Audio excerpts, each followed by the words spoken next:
Hi, everyone. Welcome. We are going to give everyone a second just to tune in before we get started. Thank you all for joining us today. We're presenting today on when parents say no, counseling families through concerns about going abroad. And we will be kind of giving an overview overall. Parental concerns. Majority of this presentation, we would like it to be a discussion. So we will go over some of the most common parental concerns. And then we would like you to type in the Q&A box any concerns that you've heard from families or any ways we can better support you as international representatives in terms of talking topics, statistics, just general overview of anything that you can then bring back to families that you are working with. But I'll give us a second to introduce ourselves quickly. My name is Amanda. I'm an Associate Director of Admissions with the American University of Paris. I will bounce it over to my colleague, Donna, who will go into a more in-depth overview of who she is in a minute, and then bounce it over to Julia, and we'll get started. Perfect. Hi, I'm Donna Pasic-Callaghan, and I'm the Family Relations Manager for Donna, the if you want to American introduce University of yourself Paris. briefly. Hi, everyone. I'm Julia Jerving. I'm with the University of Melbourne.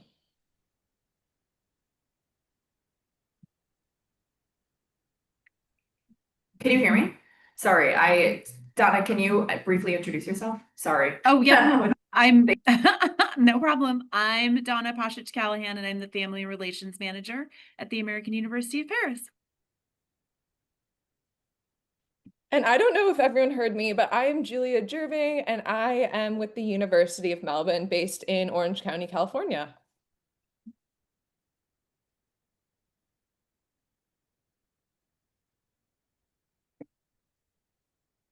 Okay, so I'm going to dive in. I'm going to say today we are hoping that you will come out of this session with a little bit more knowledge about how the parent role has changed, how parent involvement has changed, family involvement really has changed in recent years, both for students that are staying stateside and also international students.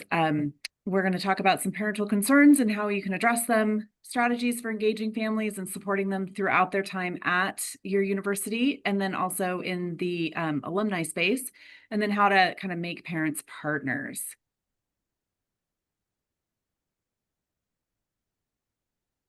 Perfect. All right, there you go. So as I said, I'm Donna Pasic-Callaghan. I am the Family Relations Manager at the American University of Paris, and I am the parent of two university grads, AUP grads, with 3 degrees. I only put the 2 degrees on there because it gets confusing, but my son, Andrew, graduated from AUP in 22 and in 24, so he has both his undergraduate and his graduate degree, and my daughter, Delaney, graduated in 2025.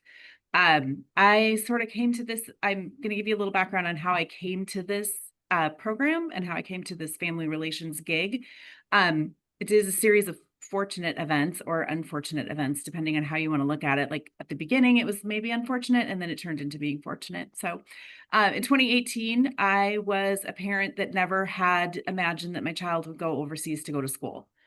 We were looking at places like Boulder, Colorado, and Butler into Indianapolis. We live in Oregon, so we were obviously looking at University of Oregon, go Ducks, and Oregon State. So it was kind of one of those things where it's kind of mean that we make 17-year-old boys and girls make decisions about the rest of their lives. And he didn't really have a strong feeling one way or the other. And we thought, what the hell? Go to Paris. You can go for a year. It'll be what's the worst that could happen?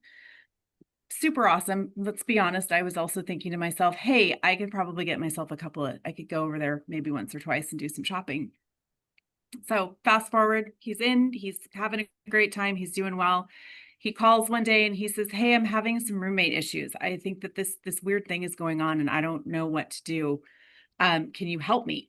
And I, being a parent of a high school student, having gone through all of those things, my daughter was in high school. Obviously, Andrew just graduated from high school. I was like, well, I'm just going to get on the phone and call the counselor.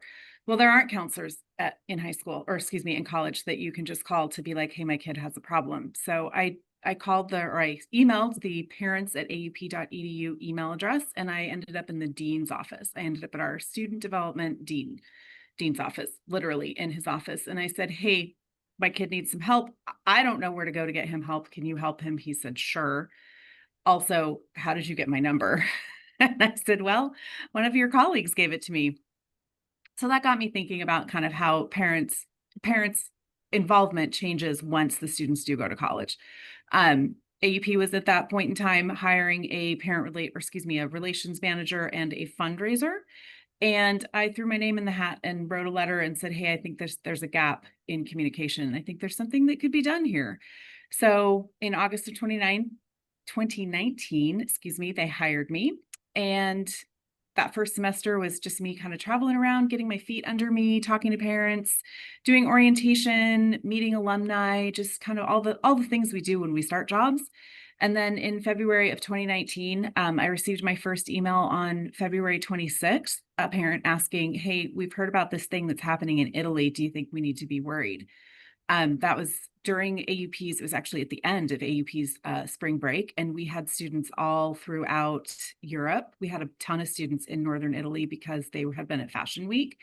And all of a sudden, my job pivoted from being friendly and hosting parties and, just being a general resource to really kind of diving into parent relations, family relations, giving resources, talking to people, really, really getting into the meat of being a resource for people and being a place for families to come. So we call that the Great Family Pivot. We moved from in-person orientation and in-person events to virtual events like many of us did in 2020. And we just kind of kept going on with that. So that is a very, very brief thumbnail sketch of how we came to this place. Amanda, will you go ahead and go to the next slide for me? Thank you. So I wanted to give you some data. So I don't know that we all know this, and if we do know it, it's always good to remind ourselves as well as our institutions about this. So in 2019, 34% of students named their parents as one of their top 5 decision makers. So that means that as they were making their college decisions, they were going to their parents. Only 34% of them were talking to their parents. They were talking to coaches, they were talking to friends, they were talking to trusted faculty, they were talking to, guidance counselors, church people, all that.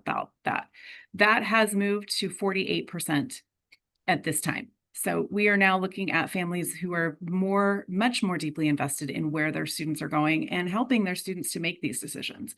In our own personal conversation, my husband was not on board with this. He was not excited about this. He was not looking forward to going shopping in Paris, only me. And we had a lot of family conversations about kind of like, what does this look like? And how does this affect our family? How does it affect us financially? How does it affect us because he's going to be so far away? So that is I find that statistic to be a super interesting statistic as I work with families, because they are very, very, so much more invested than they have been in the past. What parents want really is connection. They want connection and communication.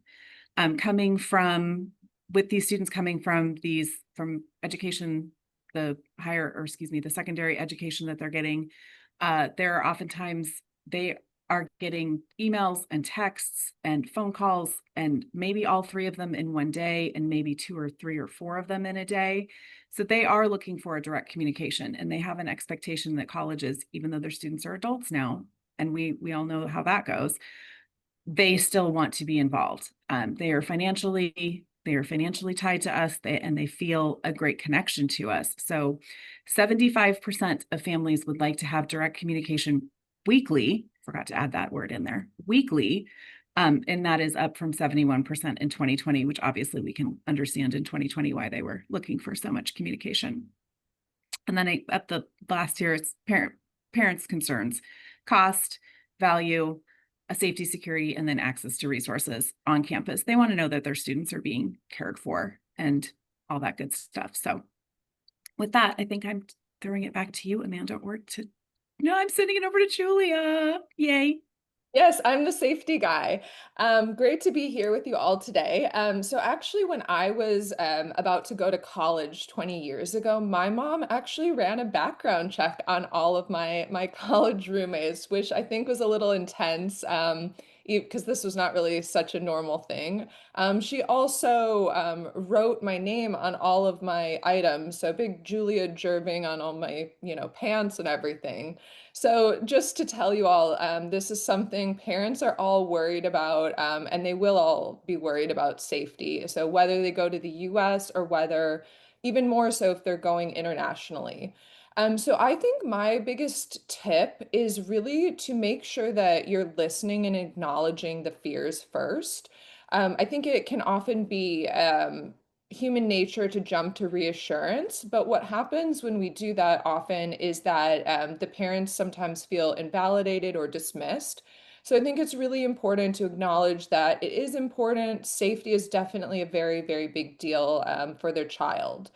And then once you hear their concerns, make sure to provide really concrete safety information. So I always like to suggest for students that they do their own research. So share credible data, options about the destination, crime rates, political stability, healthcare. Um, Sharing sort of the safety rankings and safety statistics is really super helpful. So I don't know if any of you are familiar with the Global Peace Index, but that's something that we often use at AIRR-NA. There's 132 ranked countries. So if anyone has a guess what number the US is, we're actually 128 out of 163, meaning violent crime, political instability, and all sorts of other factors are often quite a bit better in the countries that we're sending our students to. So making sure to share that information, just sharing about international student safety protocols and so forth, campus securities, there's hotlines. And really just also bringing the family in. What are those emergency contacts? What are the embassy and these are typically things you won't need, but it's always good to have it as backup. And then really reassuring parents without sugarcoating. So every city in the world is going to have some risks, but preparation and research is going to always make everyone feel better. So let's go to the next page, please, Amanda. So housing. So housing is one of the biggest concerns I think all international representatives are getting quite a lot. So they want to know, how is it different? Are the students going to be on their own? What sort of support we offer as universities? And there is so much support that all international universities are going to give to these students. So I think really just bringing students on or parents on from the jump is a really good way to help them be more familiarized with international options. So inviting them on the search for accommodation. So virtual tours, looking at the social media accounts, connecting if you can with students or alumni networks. Also, it's a great idea just to connect with international reps, and we're all available for Zoom calls or emails. If you ever want to connect with any of us, it's sometimes that's easier just to reassure parents. So just share our contact details. And then if possible, if students and families are able to do a pre-departure visit, that is always number one. People always feel much more confident when they're on campus and seeing how safe it really is and what great quality. Often students are not going to have to share a room, so that's really a nice advantage as well. The next page, please. So I've also lived in a couple different countries, and I've been really blown away with how great the healthcare system really is. So it is really a very important concern, especially for students coming from the US, where there can be quite a gap of care across the country. I remember when I went to Australia and I went to the doctor and it was only $50 and I was just shocked. I was like, you mean I can go anywhere? This is just, there's no copay. This is just a flat fee. And I was amazed with how good quality of care it was. So I think just really in terms, like with everything else, facts will reduce uncertainty. So just sharing research and details about the healthcare quality. There's international rankings, accreditations, what are the nearby hospitals? Are there on campus? Where can a student find an English-speaking doctor? Where is the emergency room? What is sort of that process to book appointments? What to do in an emergency? Just understanding sort of what the healthcare system is.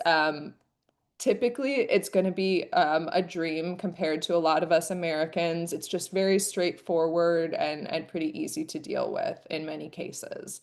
And then all of our universities will be able to support students to navigate that system, the local hospitals. And also, I think one thing that is really, really helpful is sharing positive stories. So if you're, for example, able to share a story of a student that you had that successfully got care abroad, that is really reassuring to parents. So saying, Johnny sprained his ankle when he was, skiing in the Alps, and he was able to get fixed up and everything went really well. Everything was covered by insurance is definitely a lot more reassuring than just, oh, don't worry, everything's going to be great. The next page, please. All right, so the next concern that we hear, of course, a lot is about degree viability. So is the degree going to transfer back to the US? Is my student going to be able to get employment after graduating? Basically, can you tell me more information about this and if it's worth, going abroad for that international degree? So the answer is yes. All degrees pretty much in AIRR-NA are recognized and accepted within the US. The only difference could be professional programs like that med program, that dentistry, et cetera. So there is a lot of emphasis for those pre-professional programs for you to do your research ahead of time, just to verify that everything looks good in that way. But for the undergraduate degree, yes, it is very much recognized abroad, or back in the US or back in North America in general, in ways, and kind of something I tell every parent I work with, every student, is the doors it opens for students in terms of the global alumni network and the internship accessibility they'll have, the networking from going abroad, and then a huge emphasis on the soft skills gained. So students that tend to go abroad to these international universities, not only are they learning a lot in the classroom and through these pre-professional experiences from the students around them, just the overall academic environment like they would see back in North America, but the soft skills and being able to navigate across cultures, across languages, being able to think on their feet, being able to problem solve, being able to navigate difference. That's something a lot of our institutions kind of pride ourselves on and want our students to obtain. So those soft skills then can be very marketable for when they return to North America and are seeking employment or grad school. I had a student one time, and it was very exciting for me to hear from him personally, as an 18-year-old student, that noticed once his friends came to visit him for spring break, 6 months into his first year, the differences in those soft skills gained between him and his friends that all went to bigger schools or just traditional American schools. He traveled with them for spring break and basically was on a panel with me and was like, I was blown away. He's like, I knew I grew. I knew I had different experience. He had never left the US prior, but just to have those skills, and he can navigate public transportation and he can navigate conflict, and his friends kind of just panicked and they didn't really know what to do in that first year. So then to expand upon that for another 2 or 3 years is really, I think, transformative and something that we try and emphasize as well. And in addition to the degree, being able to come back to the US as well. The next big thing, of course, is social concerns. So parents being especially farther from their students, they're worried about, is my student going to be able to find friends? Are they going to be able to find a community? What if they don't speak the language of the institution or the country that they're going to? How are they going to, navigate this? Especially if a lot of the housing is more independent style living, they might be living alone, or they might be having more communal spaces. And the answer to this is a lot of our institutions, pretty much all of our institutions, have huge international student communities. So we have a network in place for students that are navigating maybe being somewhere for the first time ever, or just kind of trying to find their home within the community. I've talked to a lot of counselors and things, and one thing they mention is that their students want to have a sense of like, do I belong in this community, or where do I fit in when they're going through the college search process. And it's really important for these students to know that they do have a home in our international universities. There are plenty of clubs and organizations to get a part of.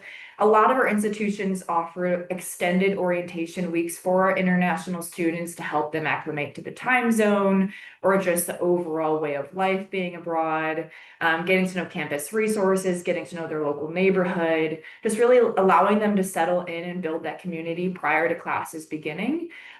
One tip I heard from a student too, which I tell now every student and family that I work with as well, is he was living in an apartment building where they were all singles, and he had an older brother that went abroad, and kind of spoke to some isolation he felt at the beginning of his degree.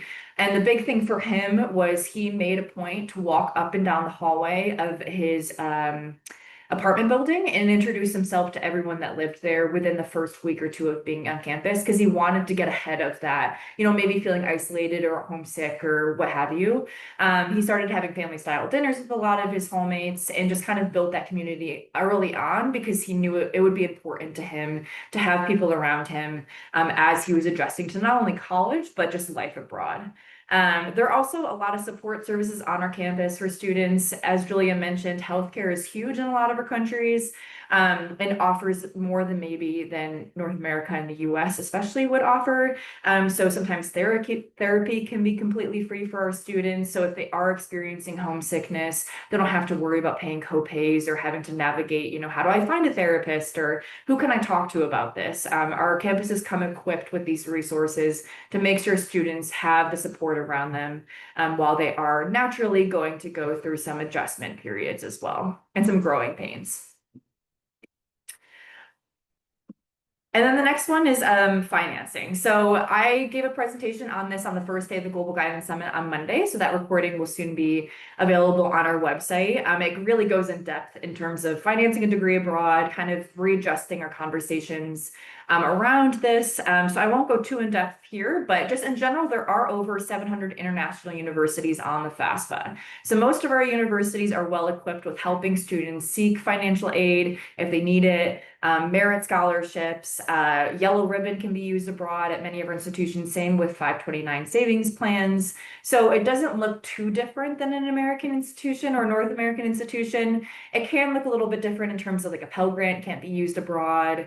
And sometimes the merit scholarship amount is not going to be as large as a US based institution. I previously worked for a US institution where our merit scholarship went up to $40,000 a year. That's not as typical at an international university, but our sticker price tends to be lower than an American university. So kind of taking that into consideration and kind of breaking down the cost of those things as well. Some schools in the UK are also cheaper for the full 4 years than 1 year at an American private institution too. So there are a lot of ways to kind of be economical through it. And we also encourage just reaching out to the local representative through AIRR-NA to kind of discuss what that looks like at the institution, especially, they're a military dependent student. Will those benefits transfer? What chapter will transfer? What does that look like? Can my 529 plan be used? What will that look like? Starting those conversations early so the students are well equipped for when they attend university abroad.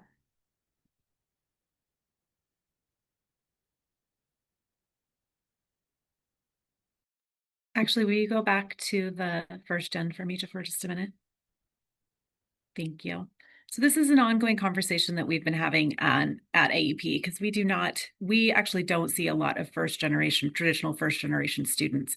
However, in some of the research that I've been doing and just my general working with parents, oftentimes when students are looking to go abroad, their family is acting like a first generation family because they have not ever sent their student abroad. They may not have traveled abroad. Like Amanda said, she's had students come to AUP, and I think Julia mentioned that she'd had students that have come to her school that have never traveled outside of maybe their state or maybe the country that they live in. So this is a step for these families, and this is a little bit of a leap of faith. I do see that there's a question in how do you handle conversations with students and parents when they're not supporting students' decisions to go abroad. I have a lot of these conversations. I work closely with our admissions team, work closely with our student life team in talking to people about this. This is it can be a scary thing for them. I mostly just have conversations, open and honest conversations for our, and I do use a lot of my own personal experience, which I know that I'm lucky to have that.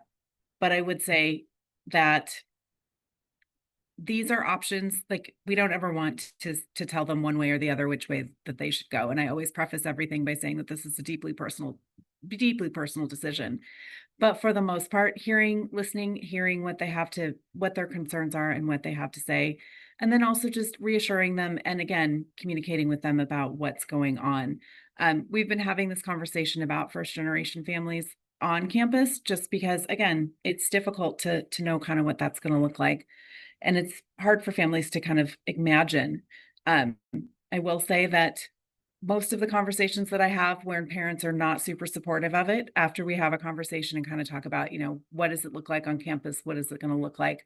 What is their education going to look like? What is the outcome going to look like? That soft skill part is really big for people.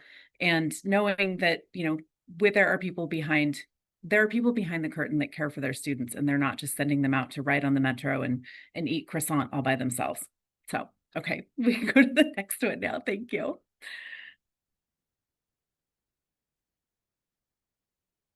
And I feel like my computer keeps freezing because I'm on campus and our Wi-Fi is doing great. So the importance of including parents in international communication. We have found that something that we started during COVID-19, I'm sure, we're communicating with our constituencies at a much, much higher rate. Going back to those first few slides that I was talking about, where parents have an expectation of communication from the universities at a very high rate. We have found that the more we let them in, the more we show them. I like to use the analogy that we let them come to the window. There's a big plate glass window, and we want them to come up to the window, and we want them to press their faces up against the glass. We don't necessarily want them to come in, but we want them to press their faces against the glass and feel like they're part of it. But we don't necessarily always want them to come in. And we do that by communicating with them. I have a monthly newsletter that I send.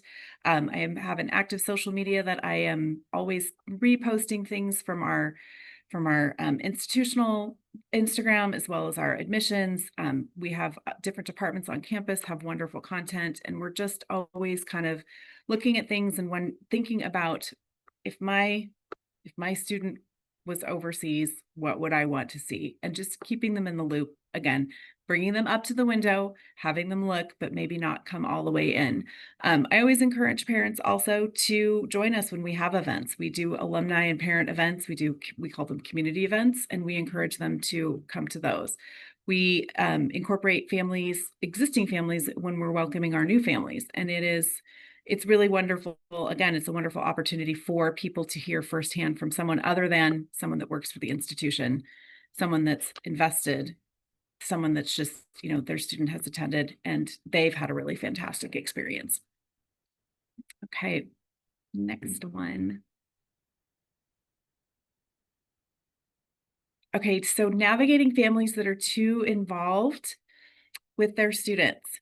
This might be a little bit of a PTSD thing for me. We are preparing to land our classes tomorrow. I am currently in Paris. We are landing we're landing students Thursday and Friday, and I'm getting a lot of questions as people fly over. One of the stories that I tell people is that Andrew was all in 2018. He was super excited. We had talked about going to AUP. We talked about going to Paris. We had never been to Paris. And he was like, it's fine. It's going to be great. I'm going to have a good time. We landed in Amsterdam, and the realization washed over him. And he was like, yo. And I'd just given him a credit card too. I do have to say this. So he had a new credit card in his pocket. We had just landed after a 10-hour flight. And he says, this is really far away. I'm going to go buy a ticket and go home. And I was like, yeah, no, you're not. We're going to continue on. So this is when, this is the moment when things tend to get real. We do talk a lot with our parents about FERPA because we are an American accredited university. We are bound by FERPA, and we are bound by FERPA regardless of the student's age as soon as they are enrolled at the university. So I do talk about that every time I meet with parents. I do a 6-session orientation. We do that at the beginning, starting in July, and it runs through the second week of August. Our last session is 10 days, or excuse me, 14 days before landing, so that they can get all the information. We have a lot of questions and answers, and I work with my admissions colleagues as well as my colleagues in academic affairs and student life to do those sessions. We have an in-person orientation. Again, we're doing that on Monday, the 25th. So that's just around the corner. And so if parents do travel with their students to Paris, we are able to welcome them on campus. I have a family cafe society where we host virtual and in-person events. I am working on a blog or possibly a podcast, because the virtual events, we have seen some drop off on that in recent years as people as we return to normal, as people kind of go back to work. But the recordings are always well received. We've got Student Life Connections, where we connect students and families through our family weekends that we do in October. And then we have an alumni weekend that we invite families to if they'd like to join us for that. And then, of course, our admissions colleagues are a big help for us. And I hope that I'm a big help for them, that we just manage to get together. And again, bringing existing families to meet with future families is always really, really key. So I'll quickly talk about resources briefly, and kind of building off of that. I know it's becoming a little bit more popular for some international universities to host like admitted student receptions, kind of like you see at domestic universities as well. One thing that we've started doing, and I believe other international universities are kind of enacting too, is we invite parents of current students to our admitted student receptions, along with alumni, along with other staff at AUP, to meet with students. And I think that just from my experiences working with these families, it really helps kind of take a weight off of their shoulders, being able to connect with each other in person in that way, but then also being able to connect with parents that have been through it already, have sent their student abroad, maybe a farther distance than they ever thought they would be sending their student. So just kind of being open and transparent and honest with them. Like your student is going to go through, as Donna said with Andrew, kind of going through some growing pains and kind of that moment of panic of like, am I ready for this? Even though, maybe that student has been looking forward to this for a very long time. So kind of just trying to be as transparent and connecting as possible. We try to do. So some of these resources that we have available showcase. So I know we had a question about the Global Peace Index. That's included in here, as well as articles showing increasing parental concern. That's going to be on the next slide. But then we also have on the AIRR-NA website, of course, there's just the overarching AIRR-NA website, but then we also have the country level organizations. So you can see how each country system works a little bit differently, what the differences are, what the resources are available to you. International universities that accept FAFSA, especially for those students that are concerned about financing their degree abroad, looking up what universities you might be looking to and what it makes the most sense for them. At the end of the day, we do not want to send students abroad that are not ready, either financially or just emotionally. We want to make sure students are going to be as successful as they can be. So that's what we're trying to do, is be as supportive as possible for when they do arrive on our campus, and just help them navigate them through the process and help them have this life-changing experience. But we're not going to be lying to students and telling them, oh, you can totally do this, if it doesn't make the most sense for them. So that's what these resources kind of try and show for students and help them through as well. And then the next slide is the Inside Higher article, where parents matter more. Of course, I'm sure many of you see it in your conversations with families as you're navigating the college search process. Things are changing. Parents are involved in things like that as well.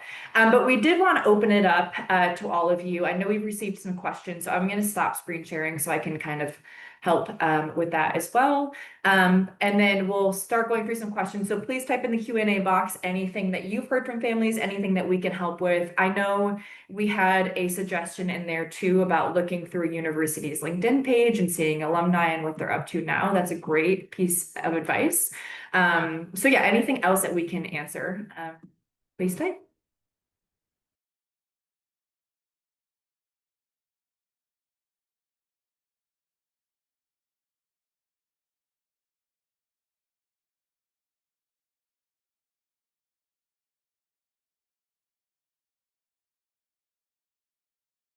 I do know we did have a question about handling conversations with students and families that are not supporting the decision to go abroad. And I know this is a question we get quite a bit. We actually just had it recently in our AIRR-NA chat with a family that was not being supportive and kind of trying to take the student out of the process entirely. So I don't know if either of you wanted to expand a little bit. Julie, I don't know if you've experienced this in Melbourne with families that aren't supportive and maybe ways you've navigated that personally. That'd be great.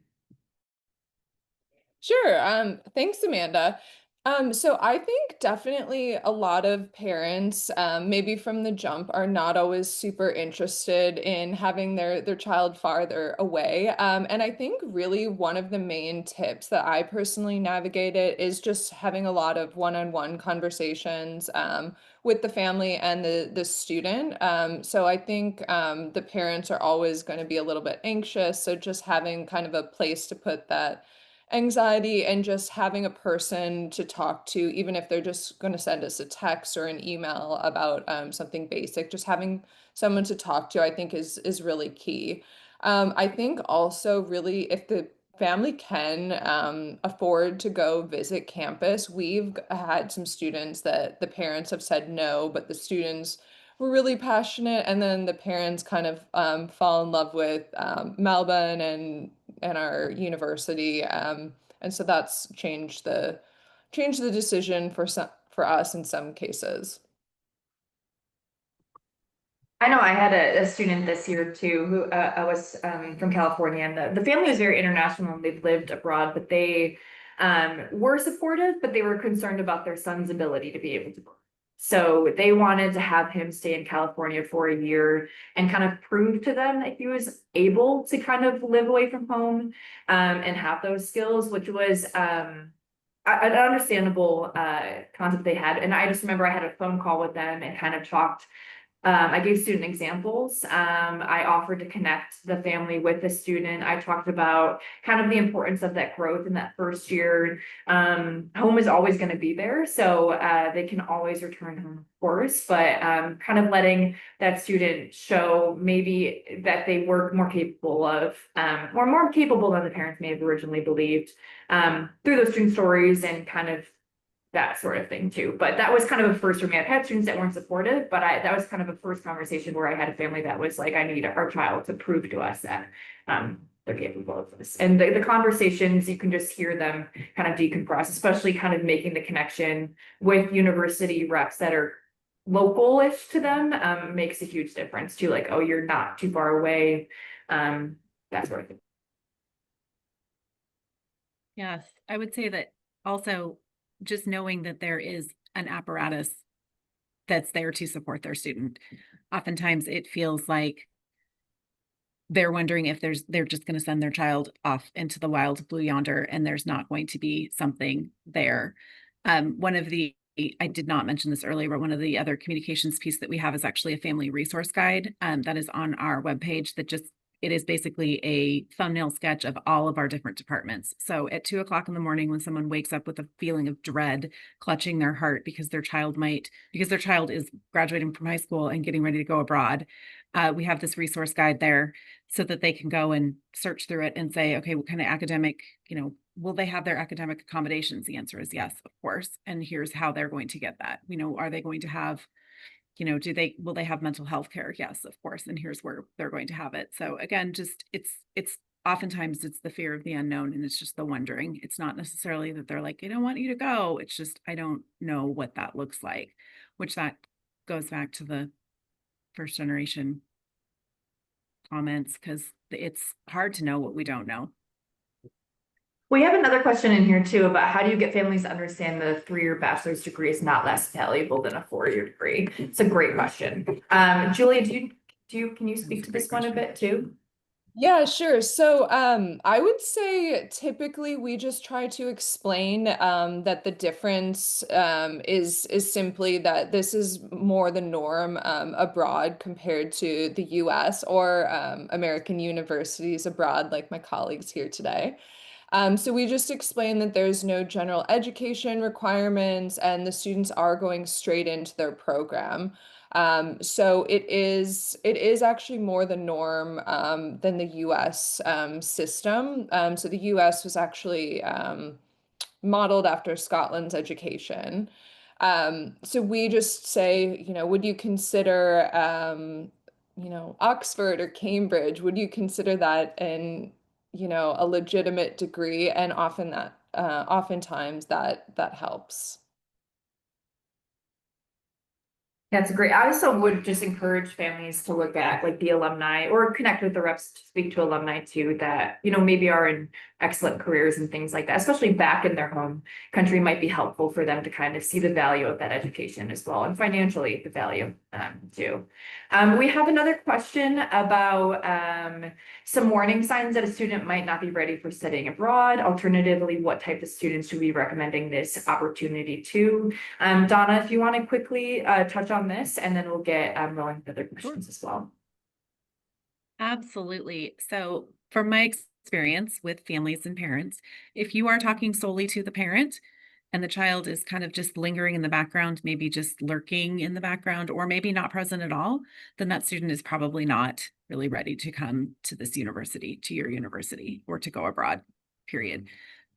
Oftentimes, students will say, especially with us right now, Emily in Paris is a very popular television show.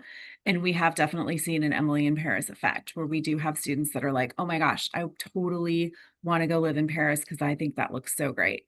Another warning sign for me is when someone tells me that they have traveled extensively and that they love being in whatever place that you're at. We loved London. We spent so much time there.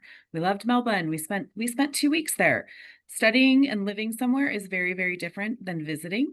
And I do, if that conversation is coming up a lot, again, if I'm talking to a parent and they're talking a lot about how much fun they had while they were on vacation, we do have to wonder a little bit how that's doing with the student. But the biggest warning or the biggest red flag for me, and I believe for my colleagues, is when we're talking solely to a parent and the parent is working through the checklist or the parent is working through all of the steps.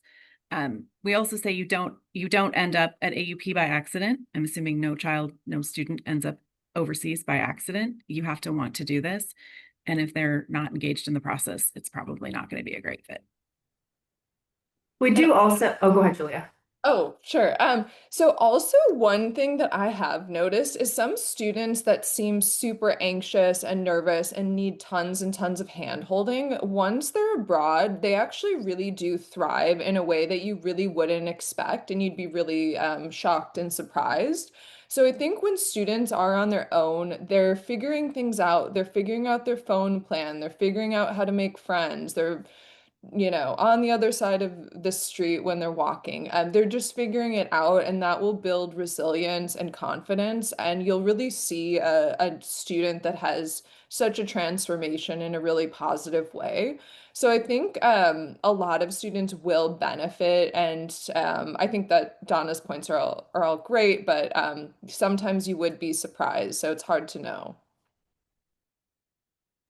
That's very true. Yeah, and that's like our favorite part, I think, of this role is seeing certain students flourish once they attend a university abroad. It's really, really exciting. I did see one in here too about great resources. I would love to share with students and parents a link to blogs that feature American student experiences about attending a college outside of the US, student stories, etc. That is something I think all of us international universities are working on. We did do a student panel yesterday that was featured two students that attended international university abroad. Neither one of them were necessarily traditional American or North American students.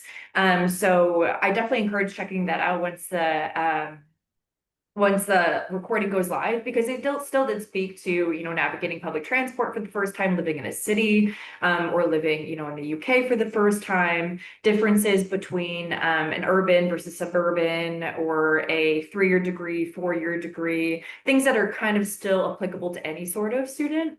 But I think a lot of our institutions through social media, through testimonials on websites, are starting to put more and more about North American students that have gone abroad, why they did go abroad, what their experience has been like so far. And we can look to collate kind of a more organized resource page for you to share, because one thing I personally believe is students want to hear from students. So they want to hear from students that have been in their shoes. They want to hear from their student experiences. And I think any way in which we can kind of connect students more personally that way helps both the students and also the family supporting them as well, to be like, oh, this student did great. This was their background. This is how they flourished. This is what they were able to accomplish in their 3 or 4 years abroad as well. So that's a great resource. And then the last comment I did see is I joined various private Facebook groups for specific institutions when my older child was applying and sorting through acceptances for a particular institution that is known to be very families hands-off. This was useful to be able to read tips about visas, student permits, housing concerns, etc. Yes, those resources are always very helpful. I try to encourage families that the more your student does in advance on their own prior to arriving, the more ultimately they'll be able to adjust to life abroad, because they'll have the skills under the belt to navigate things on their own too. So things like that are helpful.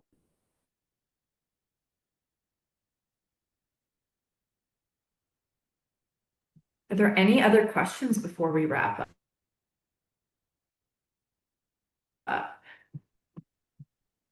We did just get a question saying, do you have any inputs from parents about the experiences of their children?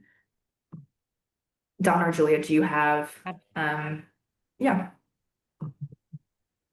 Absolutely. We have parents that are raising their hands and willing to share and happy to have conversations with incoming families, happy to have conversations with one another.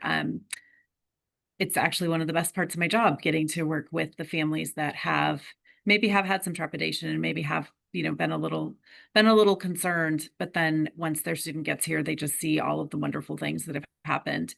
We're kind of working on, like, how do we best communicate that out to people. I have people that will comment on Instagram posts. I have my dreaded Facebook page where parents will oftentimes they do actually post really nice things on the Facebook page. So there is a community, or there is a way for them to communicate back that it's been a good experience for them. I'm going to knock on wood. We don't have a lot of people coming back saying this was awful. I'm so sad I made this decision. It's quite the opposite. I've seen a couple families at graduation that have literally come up and said, I didn't actually think we would get here. Like, I figured that we would be here for a semester and that this would be too much, and that this just wasn't going to be for them. And here we are 4 years later, and this is really awesome. So we do get a lot of positive feedback.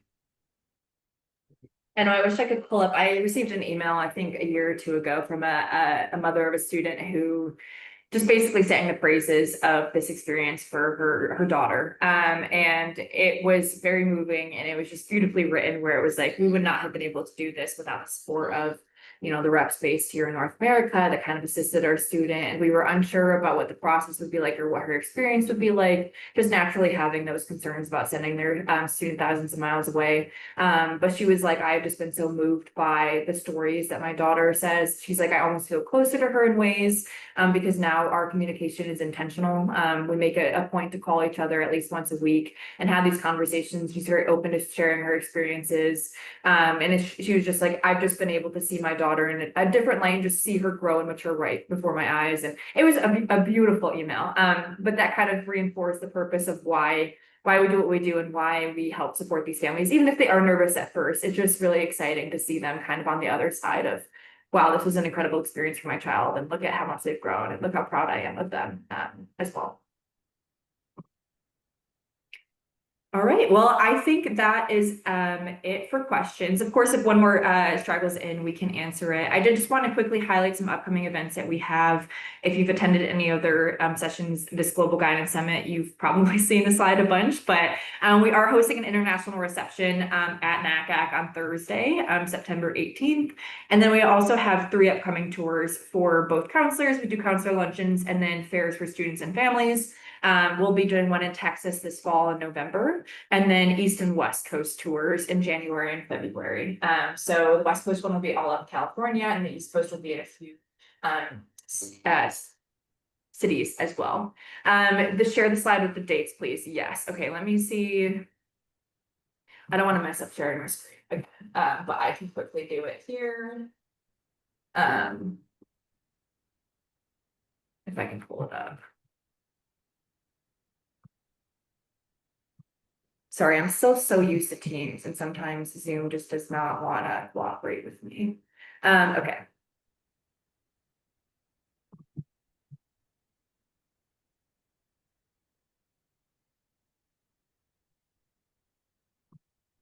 Oh my goodness. Okay, sorry. I cannot get this. Here we go. Sorry, everybody. Here it is for the slide. Share presenter. These are the dates. Hopefully you can all see them. So we have the concert reception on September 18th, and then we have the Texas tour from November 10th to 13th. East Coast tour is January 26th to 29th, and the West Coast tour is February 17th to the 20th. We will be, if you're subscribed to our concert newsletter, we'll be sending, of course, more information and details about these tours, including sign-up links for the concert luncheons, you know, the cities for each date, the international university fairs, that sort of thing. But those are the general overarching dates, and you can register for some of those events, especially the conference reception on our website now. Thanks. Sorry for my tech issues there for a second. So I appreciate your patience. All right, well, thank you all for tuning in today. We are going to be posting this on our website within a week or two, whenever the recording is available. So hopefully it is a resource to you as you navigate conversations with your students and families. Thank you. Thank you.